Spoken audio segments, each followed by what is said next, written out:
Áudio 17. Olá a todos vocês que me ouvem e me acompanham no estudo deste livro. Meu nome é Ana Amélia Vieira, falo aqui de Rio Verde, Goiás, e estou aqui para mais um dia estudarmos juntos mais um áudio do livro Armado para a Guerra de Rick Renner. Vamos então estudar? Nós estamos dando continuidade ao capítulo 8. Vamos falar um pouquinho sobre manter uma posição estratégica no campo de batalha da sua vida e da sua mente. À medida que Paulo prossegue, ele nos diz que precisamos dessa armadura. Ele diz: revesti-vos de toda a armadura de Deus para poderdes ficar firme contra as ciladas do diabo. Observe especialmente a expressão para poderdes ficar firmes. Para poderdes significa para serdes capaz. A palavra capaz deriva da palavra dunamis e descreve capacidade explosiva ou força de poder dinâmico. Essa expressão grega poderia ser traduzida com mais exatidão como para que vocês possam ter um poder dinâmico explosivo incrível. Usando essa palavra, Paulo declara que quando estamos equipados com toda a armadura de Deus, temos um poder dinâmico explosivo à nossa disposição. O poder dunamis é tão forte que ele nos equipa pela primeira vez em nossas vidas para confrontarmos e perseguirmos o inimigo em vez de sermos perseguidos por ele. Por causa desse poder que está à nossa disposição quando andamos em toda a armadura de Deus, nós nos tornamos os agressores. É por isso que Paulo continua dizendo, para poderdes ficar firmes contra. A palavra resistir foi extraída da palavra stenai e significa literalmente ficar em pé. Nesse versículo, Paulo usa a palavra stenai para retratar um soldado romano que está em pé, ereto, com os ombros para trás e cabeça erguida. Essa é a imagem de um soldado orgulhoso e confiante, não de alguém que está abatido, derrotado e desanimado. A palavra stenai retrata uma pessoa. A palavra stenai retrata como é a nossa aparência na dimensão do espírito quando estamos andando em toda a armadura de Deus. Essa armadura nos coloca em uma posição vencedora. Não há motivo para vivermos abatidos e derrotados. Fomos equipados para dar uma surra em qualquer inimigo que ouse nos atacar. Por conseguinte, podemos andar com ousadia e confiança, com os nossos ombros para trás e a cabeça erguida, porque estamos revestidos de toda a armadura de Deus. Há algo mais importante sobre a palavra stenai que se deve ser dito. Essa palavra era usada em um sentido militar, sentido manter uma posição crucial e estratégica sobre um campo de batalha. Por que isso é tão importante? Porque esse significado de stenai sugere que temos a responsabilidade de manter guarda sobre o campo de batalha das nossas próprias vidas. Se Deus chamou para cumprir uma missão específica no corpo de Cristo, você precisa montar, guardar e manter uma posição crucial sobre essa missão até que ela esteja concluída. O diabo não quer que você cumpra o chamado de Deus sobre a sua vida. Por isso, ele tentará atacar esse chamado divino e transformá-lo em um campo de batalha. Até que a obra esteja concluída e a batalha seja vencida, você precisa montar guarda sobre a vontade de Deus para a sua vida. Você precisa decidir que não dará ao inimigo 1 centímetro sequer. Essa é a sua responsabilidade. Lembre-se de que o campo de batalha mais importante da sua vida é a sua mente. Como foi dito neste livro, a batalha espiritual é antes de tudo uma questão da mente. Enquanto a mente estiver sendo guardada e renovada pela palavra de Deus a um pensamento correto, a maioria dos ataques espirituais fracassará. Entretanto, quando a mente é deixada aberta e desprotegida, ela se torna o principal campo de batalha de Satanás. E ele usa isso para destruir as nossas vidas, finanças, negócios, casamentos, emoções e assim por diante. É por isso que uma das suas responsabilidades mais importantes é montar guarda sobre a sua mente. Ao fazer isso, você está, na verdade, montando guarda ao redor de todos os demais campos de batalha da sua vida. Observe a palavra seguinte desse versículo. Paulo continua dizendo, para poderdes ficar firmes contra. A palavra contra é derivada da palavra prós e denota uma posição de avanço ou um encontro face a face. Empregando a palavra prós nesse versículo, Paulo está retratando um soldado que está olhando o seu inimigo diretamente no rosto, olho no olho. É um soldado que está em posição ereta, Seus ombros estão para trás e sua cabeça está erguida. Ele é tão ousado, corajoso e audaz que está olhando determinadamente bem nos olhos de seu adversário. Esse é o confronto olho no olho que a palavra prós, sem dúvida, retrata. Isso demonstra claramente que, com a força poderosa de Deus e sua armadura ao nosso lado, somos mais do que páreo para o inimigo. Na verdade, somos uma ameaça terrível e temível para o domínio de Satanás. Nunca deveríamos temer diante da ideia de que o diabo pode nos fazer, porque a armadura espiritual nos coloca em uma posição poderosa que faz o diabo estremecer e tremer diante da ideia do que nós podemos fazer a ele. Com a armadura de Deus à mão, somos tão poderosos em Jesus Cristo que o diabo e suas forças não têm chance. Quando estamos vestidos com as vestes da armadura, nos tornamos guerreiros espirituais poderosos que estão armados para a guerra. E por que precisamos dessa armadura? O que devemos fazer para ficarmos firmes nesse conflito? Paulo nos diz: revesti-vos de toda a armadura de Deus para poderdes ficar firmes contra as ciladas do diabo. Mas quais são as ciladas do diabo?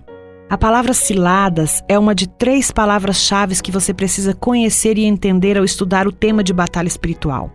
As 2 outras palavras são desígnios e engano. É impossível ter uma visão correta e equilibrada da batalha espiritual sem ter o entendimento dessas 3 palavras fundamentais. A palavra ciladas é extraída da palavra grega métodos. Ela é um composto das palavras meta e odos. A palavra meta é uma preposição que significa simplesmente com. A palavra odos é a palavra grega para estrada. Juntas, elas formam a palavra métodos. Traduzida literalmente, a palavra grega método significa com uma estrada. É a palavra métodos que derivamos a palavra método. Entretanto, a palavra método não é realmente forte o bastante para transmitir o pleno significado de métodos. Essa palavra grega foi cuidadosamente selecionada pelo Espírito Santo porque ela nos diz exatamente como o diabo opera e como ele ataca na mente do crente. A palavra cilada, que é métodos em geral, é traduzida para transmitir a ideia de algo que é perspicaz, astuto, sutil e cheio de trapaças. Entretanto, a tradução mais básica dessa palavra é o seu significado literal, como uma estrada. Ao escolher usar essa palavra, Paulo mostra como o diabo coloca seu plano em ação. A palavra ciladas revela claramente que o diabo opera como uma estrada, ou em uma estrada. Mas o que isso significa? Significa que, ao contrário do que a maioria das pessoas costuma acreditar, o diabo não tem tantos truques quanto ele gostaria que nós acreditássemos. A palavra cilada, método, significa simplesmente que o inimigo viaja em uma estrada, uma rua ou uma avenida. Em outras palavras, ele tem essencialmente apenas um truque. E ele obviamente aprendeu a usar esse único truque muito bem. Qual é o truque que o diabo usa contra as pessoas? Ou talvez o mais correto fosse perguntar: se o diabo opera em uma única avenida, qual é o destino para o qual essa estrada diabólica conduz? Essa pergunta nos leva à segunda palavra importante a entender quando estudamos batalha espiritual, que é a palavra desígnios. Os desígnios do diabo. Em 2 Coríntios 2:11, Paulo nos dá uma pista de para onde essa estrada na qual o diabo está viajando leva. Paulo diz: não lhe ignoramos os desígnios. A palavra desígnios é extraída da palavra noemata, que é derivada da palavra nous. A palavra nous é a palavra grega para mente ou intelecto.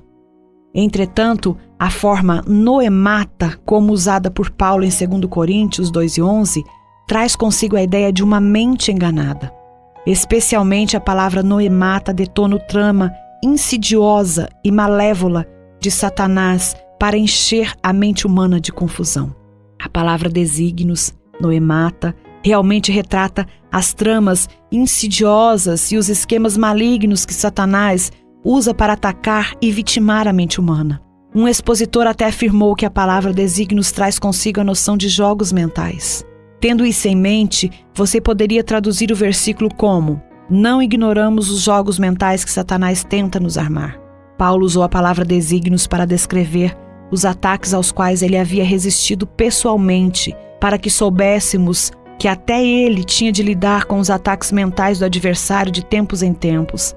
Paulo sabia por experiência própria sobre os jogos mentais que o diabo tenta armar para as pessoas. Foi por esse motivo que Paulo disse: anulando de nós sofismas e toda altivez que se levante contra o conhecimento de Deus e levando cativo todo pensamento à obediência de Cristo. 2 Coríntios 10, 4 e 5. O diabo adora fazer um playground na mente das pessoas. Ele tem prazer em encher as emoções e os sentidos delas com ilusões que cativam as suas mentes e acabam por destruí-las.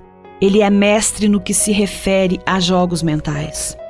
Como Paulo, precisamos tomar a decisão mental de assumir o controle da nossa mente, levando cativo todo o pensamento à obediência de Cristo.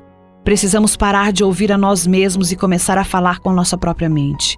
O diabo sempre tenta manipular as nossas emoções e os nossos sentidos físicos a fim de armar o seu jogo mental contra nós. Portanto, precisamos falar as nossas emoções e sentidos dizendo exatamente em que eles devem crer.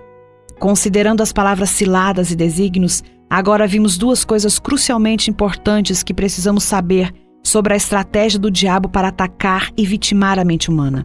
Primeiramente, a palavra ciladas nos diz explicitamente que o diabo viaja com uma estrada ou em uma estrada. Essa estrada onde o diabo está viajando, obviamente leva a um lugar. Para onde vai essa estrada? A palavra ciladas demonstra claramente que essa estrada do diabo vai para a mente. Quem quer que controle a mente de uma pessoa também controla a saúde e as emoções dessa pessoa. O inimigo sabe disso. Portanto, ele procura penetrar no intelecto das pessoas, o centro de controle mental da pessoa, para que ele possa inundá-la com engano e falsidade. Depois que ele faz isso, o diabo pode então começar a manipular o corpo e as emoções dessa pessoa a partir de uma posição de controle. Quando Satanás tem êxito em penetrar e em pavimentar uma estrada até a mente e as emoções de uma pessoa, o processo de cativeiro mental e espiritual na vida dessa pessoa está em um estado avançado. O que vem a seguir cabe ao indivíduo que está sob o ataque. Ele pode abortar esse processo diabólico renovando a sua mente com a palavra e permitindo que o poder de Deus faça uma obra dentro dele.